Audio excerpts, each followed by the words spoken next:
There are secrets a woman buries so deeply that she forgets. For long stretches of ordinary life, Margaret Smith had buried hers in the winter of 1809, on a night when the snow came without warning and the world went white and muffled and merciful. She had told no one.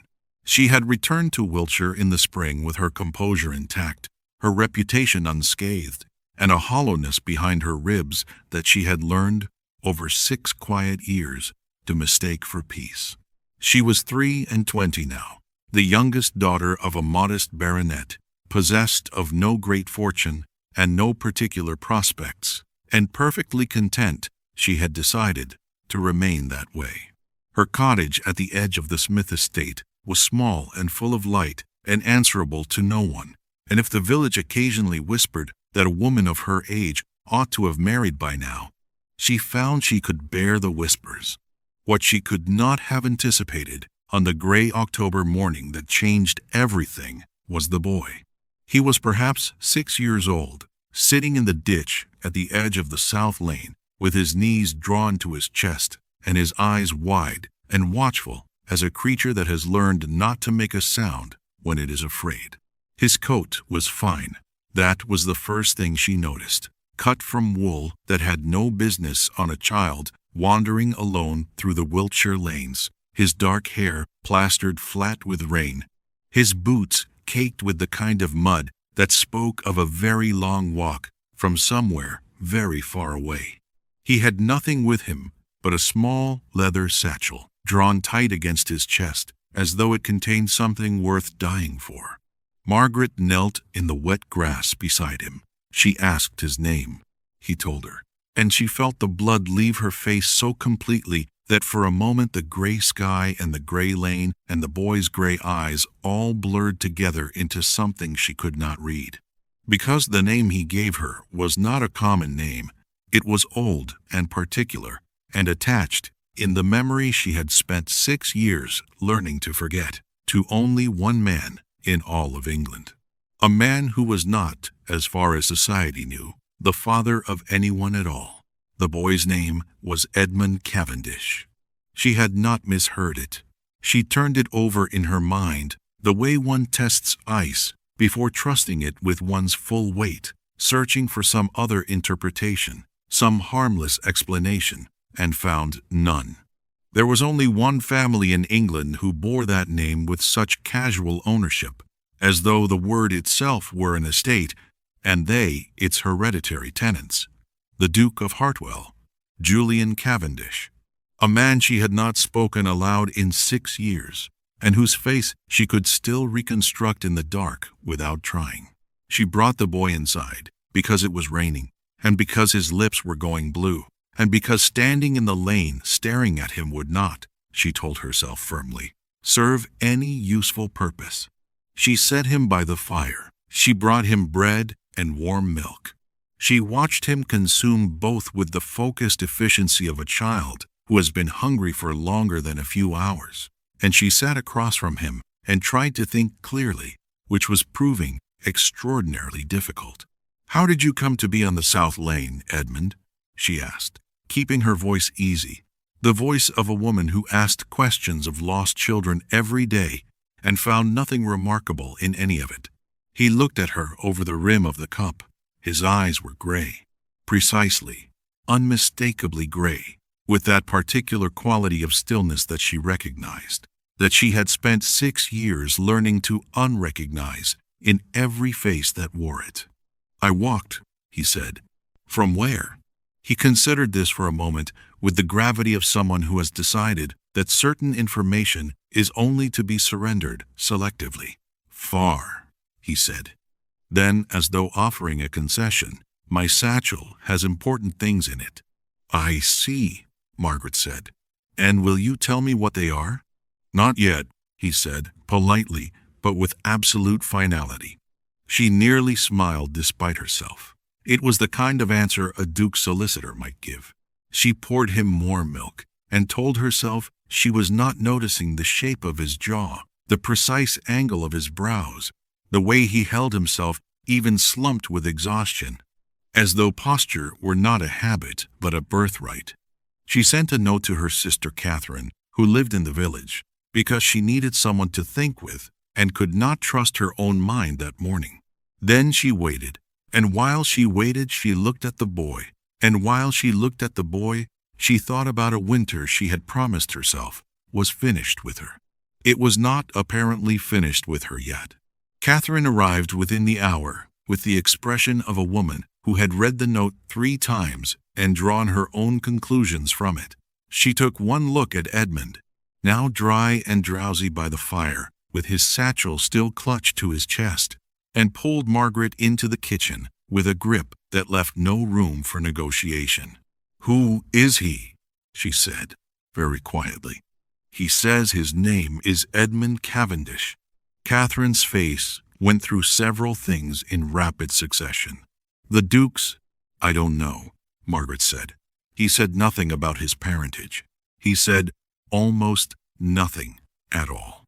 Margaret, Catherine's voice dropped further, took on the weight of someone carrying a thing they had been carrying for a long time. "He looks, and I know what he looks like," Margaret said. "I have eyes, Catherine." Her sister was quiet for a moment. The rain made its indifferent argument against the window glass.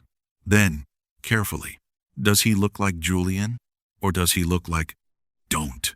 The word came out faster than she intended, with a force that surprised them both. Margaret pressed her fingertips to the edge of the kitchen table and waited until her breathing was orderly. "Do not say that to me. Not today." Catherine did not say it, but she stayed, and that was its own kind of answer, and Margaret was grateful for it, in the way you are grateful for things that cost the other person something to give. Edmund slept that afternoon curled on the settee with the boneless trust of a child who has decided, on whatever internal evidence children consult, that this is a safe place to be. Margaret sat and watched him sleep, and did not examine too closely what it felt like to have a dark-haired child sleeping in her cottage. She had learned 6 years ago how expensive that kind of examination could be. The knock came on the second morning. She knew before she opened the door. She could not have explained how. It was something in the quality of the silence before the knock, a density, a weight, as though the air itself had rearranged in recognition of someone it had accommodated before. Or perhaps she was being ridiculous. She opened the door and had precisely 3 seconds to prepare herself before the past walked in, wearing riding clothes and a look she had not seen in 6 years, the look of a man who has been afraid and is managing the fear through sheer application of will. Julian Cavendish, Duke of Hartwell, was 31 years old and considerably more dangerous to her equilibrium than she had hoped he might be. He had changed. That was the first thing she registered, factually, at a remove she was constructing in real time. The easy confidence of the young man she had known had been replaced by something denser, more deliberate, the authority of someone who had grown into the full weight of himself and found it heavier than expected. There were lines at the corners of his eyes that had not been there before. His jaw was the same, his eyes were the same, gray, still. And at this precise moment, doing what she had last seen them do on a snow-covered evening in 1809, which was looking at her with an openness that he was clearly furious with himself for being unable to conceal. "Miss Smith," he said. His voice was what she remembered, low, unhurried, built for consequence. "Your Grace," she replied, and her own voice was admirably level. She credited herself for that, and held the door open with the arm that was not shaking. "You had better come in." He stepped inside, and his eyes found Edmund before anything else in the room. Edmund, who had been eating his breakfast with the methodical focus he applied to all things, looked up, and something moved across the boy's face. Not the expression of a child who has been found. The expression of a child who has been preparing for this moment and is running its script now, checking each line against what he rehearsed. "Hello, sir," Edmund said. "Edmund." Julian's voice did something then that it had not done since he walked through her door. It became simpler, younger. The ducal scaffolding dropped away from it, and what was underneath was just a man talking to a child, and not entirely certain of his footing. "Are you well?" "I am well," Edmund said, with the careful courtesy of a child reciting a lesson. Then, after a beat, with rather more feeling, "I found her on my own. I told you I could, Min." Margaret looked at the boy, then at the Duke. "You knew he was coming here." Julian met her gaze.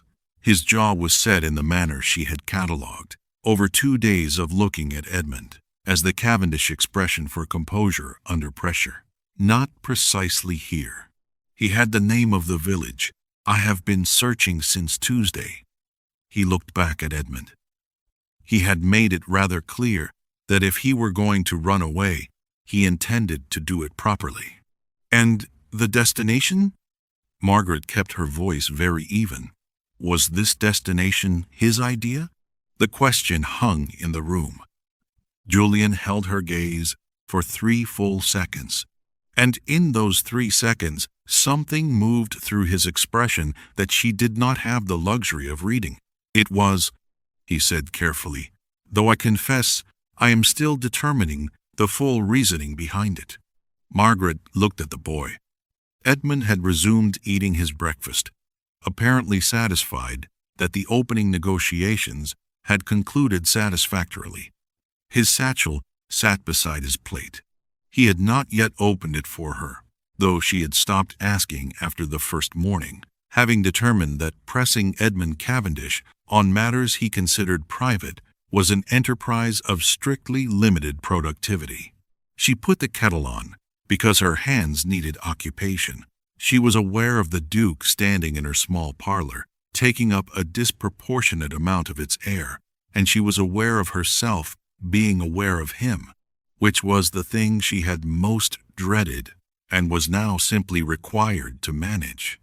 "There is something you are not telling me," she said, her back to him, attending to the kettle.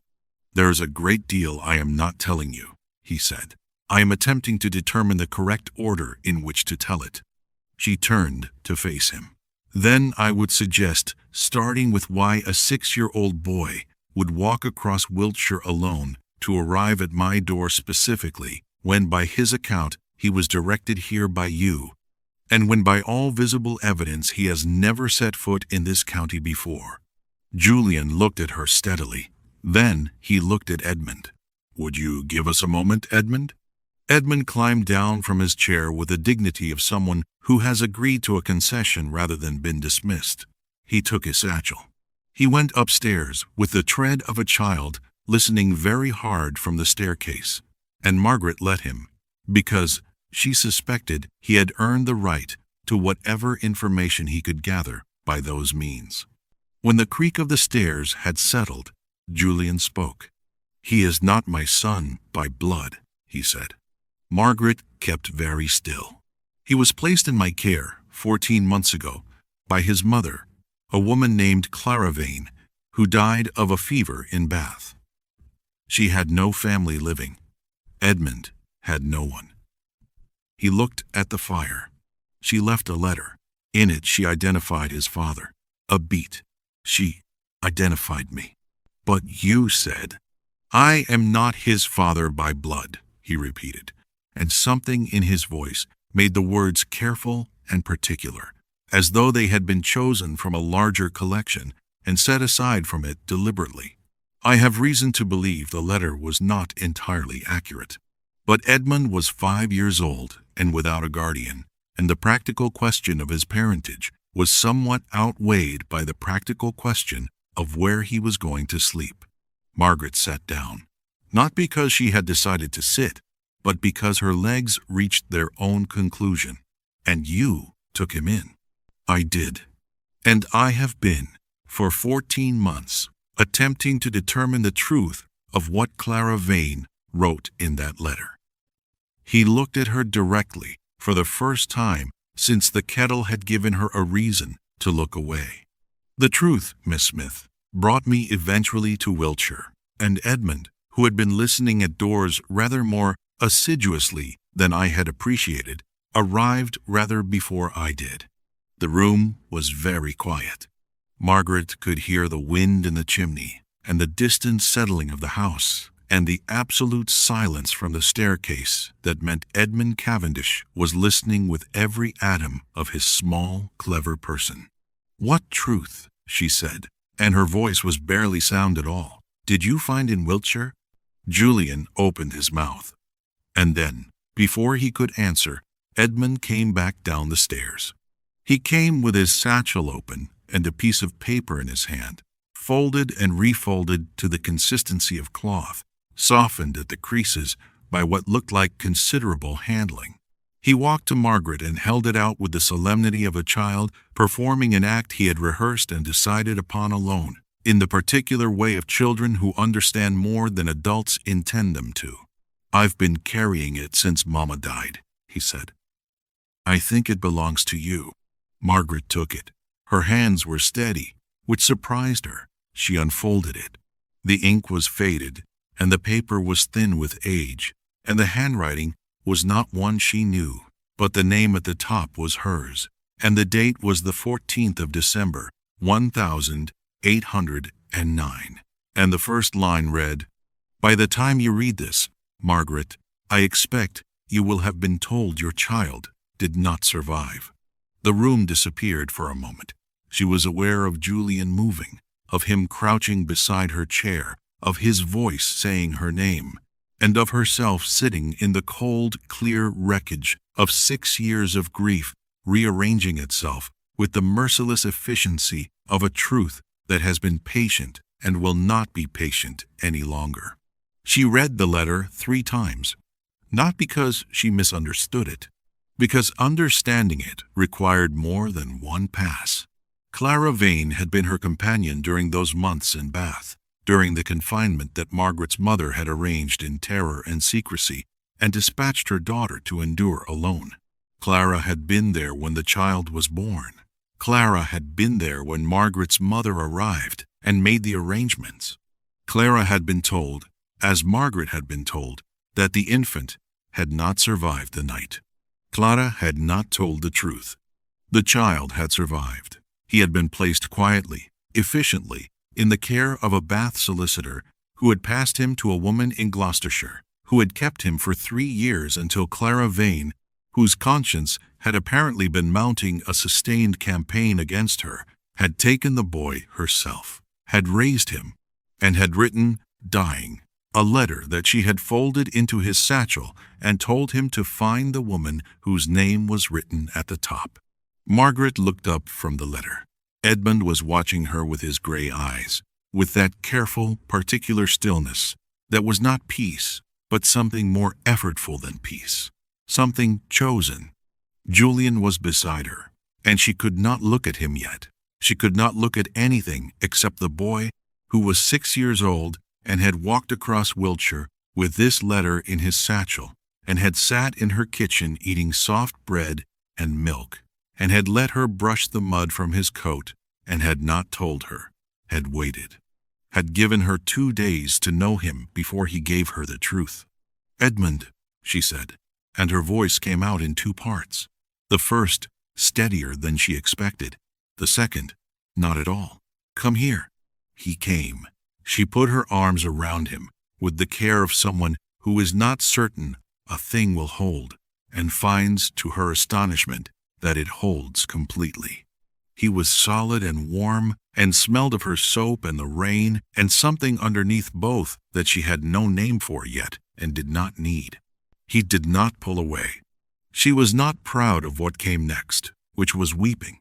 She had made herself a private rule about weeping, and she broke it entirely. And Edmund, small and serious, and enormously composed for a child being wept upon, simply stayed very still and allowed it, which she would think about for the rest of her life. Julian did not speak. He stood at the edge of the room and gave them the full length of it. It was the right thing to do. She filed that away. There were complications, of course. Life in 1815 did not reorganize itself around the truth without requiring considerable assistance. Margaret's mother had to be confronted, which was a conversation that took place in the Smith drawing room on a Tuesday morning with a ferocity that rattled the china. Mrs. Smith wept. She justified. She constructed, from her considerable talent with selective recollection, a version of events in which everything she had done had been undertaken for Margaret's protection. Margaret listened to all of it with the patience of a woman who has had 6 years of grief as preparation, and said, when her mother had finished, that she accepted the explanation without mistaking it for an absolution, and that she intended to keep her son. The word son landed in the drawing room like a stone dropped into still water, sending rings outward in all directions. Society would be the second complication. Margaret was 23, unmarried, of modest family, and proposing to raise as her own a child whose origins were a document scandal, away from becoming Wiltshire's most consuming entertainment. She was not ignorant of this. She had spent the 3 days since Edmund's letter in a sustained and methodical assessment of her options, and had arrived at a conclusion that she communicated to Julian on the Thursday, standing in her garden with the autumn light, making a tolerable effort at warmth. "I am going to keep him," she said, "whatever the mechanics of that require. I am not giving him up a second time." Julian looked at her. He had been at the cottage every day. He had not pressed her, had not moved toward anything she had not invited, had sat across from her each evening while Edmund slept and talked, carefully at first and then less carefully, about the 14 months of searching, and the letter and the solicitor's trail, and all the slow, painstaking work of a man trying to undo something that had been buried with professional thoroughness. "I know," he said. "I would not ask you to. I am also aware," she said carefully, "that a single woman claiming an illegitimate child is a rather different undertaking from a married woman establishing a ward." He held her gaze. "Yes, I am not," she said, with more composure than she felt, suggesting an arrangement of convenience. "I have been in arrangements of convenience by proxy, and they are, in my experience, catastrophic for everyone involved." "No," Julian agreed. "I did not imagine you were." She looked at him. The man standing in her garden was not the young lord she had loved at 17, the one who had held her hand in the snow and told her that whatever the world required of him, he was certain of her, certain of them. He was someone heavier and more carefully made, who had spent 6 years of his own carrying the absence of something he could not entirely name. She had not known until Edmund that the something had a shape. She knew now. "Tell me what you want," she said, not an invitation, a requirement. She was done, she had decided, with people wanting things and communicating them through arrangements and intermediaries and letters given to the wrong hands. Julian looked at her for a long moment. Then he said, with the unvarnished simplicity of a man who has burned all his prepared remarks and is speaking from whatever is underneath them, "I want to not have lost 6 years. I want Edmund to grow up knowing both his parents. I want to sit across from you every evening for the rest of my life and tell you things I have been waiting, without knowing I was waiting, to tell someone who could actually hear them." He stopped. His jaw was doing its composed, effortful work. "And I want," he said quietly, "to be worthy of you this time, whatever that takes, however long it requires." Margaret looked at him. She thought about a girl who had gone to Bath in secret and returned to Wiltshire in pieces and built, from her father's library and her own considerable stubbornness, a life that was small and full of light and answerable to no one. She thought about 6 years of a hollowness she had learned to mistake for peace. She thought about a boy who had walked across Wiltshire with a letter in his satchel and the patience of someone who understood at 6 years old that the important things required time. She thought about the cost of things given back, the interest they accrued. "You had better come inside," she said. "Edmund will want his supper, and I expect you to argue with him about the correct navigational use of the North Star, which he has opinions about that I am entirely unqualified to address." The ghost of something crossed Julian's face. Not quite a smile. The approaching weather of one. "I have opinions of my own about the North Star," he said. "I know," she said. "That is precisely why I'm sending him to you." They were married in the village church on a morning in February when the frost lay on the Wiltshire fields like a blessing given without ceremony. It was small. The people present were the ones who had earned the right, and Margaret had been precise about that, and Julian had understood without being told. Edmund served as witness with an air of vast personal satisfaction, wearing his good coat, holding his satchel, and watching the proceedings with the proprietary contentment of an architect surveying a building that has been completed according to plan.